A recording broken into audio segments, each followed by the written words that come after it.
సనాతన ధర్మం కోసమే తిరుపతిలో వారాహి డిక్లరేషన్ సభ జరిగిందని ఎమ్మెల్యే ఆరాడి శ్రీనివాసులు అన్నారు. పవన్ కళ్యాణ్ పై విమర్శలు చేసే స్థాయి భూమన కరుణాకర్ రెడ్డికి లేదన్నారు. గత ఎన్నికలలో పోటీ చేసి ఉంటే డిపాజిట్ కూడా భూమనకి వచ్చేది కాదని ఎద్దేవా చేశారు. తిరుపతిలో భూమన ఎన్నో అరాచకాలు చేశారన్నారు. ఎన్డీఏ ప్రభుత్వం అధికారంలోకి వచ్చిన వెంటనే ప్రక్షాళన మొదలుపెట్టామని చెప్పారు. రిపోర్ట్ వచ్చాకే నెయ్యిలో కల్తీ జరిగిందని చెప్పారన్నారు. వైసీపీ హయాంలో రాష్ట్రంలో రావల పాలన, తిరుపతిలో రాక్షస పాలన సాగిందని దుయ్యబట్టారు. ఇంకా బుద్ధి తెచ్చుకో, ఇంకా భవిష్యత్తు నీకు రాజకీయ భవిష్యత్తు తిరుపతిలో కాదు, రాష్ట్రంలో ఎక్కడ కూడా నీకు రాజకీయ భవిష్యత్తు లేదు. దీంతో అంతం చేశారు, గుర్తుపెట్టుకో.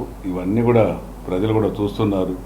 ఇంకొకసారి మా పవన్ కళ్యాణ్ గారి కుటుంబ విషయాల్లో కానీ వాళ్ళు పిల్లలు చదువుకుంటున్నారు, ఎక్కడో చదువుకుంటున్నారు, ఎక్కడో పోతున్నారు. వాళ్ళు వచ్చి దర్శనానికి వస్తే 10 సంవత్సరాలు 14 సంవత్సరాలు ఉంది. నీకు అసలు ఆ కుటుంబం విషయాలు నీకు నీ ముఖ్యమంత్రికి వెన్నతో పట్టిన బుద్ధి మీ ముఖ్యమంత్రి కూడా చెప్పడం జరిగింది. గత 3 ఏళ్ళు 4 ఏళ్ళు వ్యక్తిగత దూషణలకు ఎక్కువగా చేశారు, ప్రజలు బుద్ధి చెప్పారు. నువ్వు 175 స్థానాలకు 175 తెస్తానన్నావు. ఈరోజు నీకు 175 స్థానాలకు 11 స్థానాలు ఎక్కాయి. అది కూడా దొడ్డిదారులు గెలిచావు.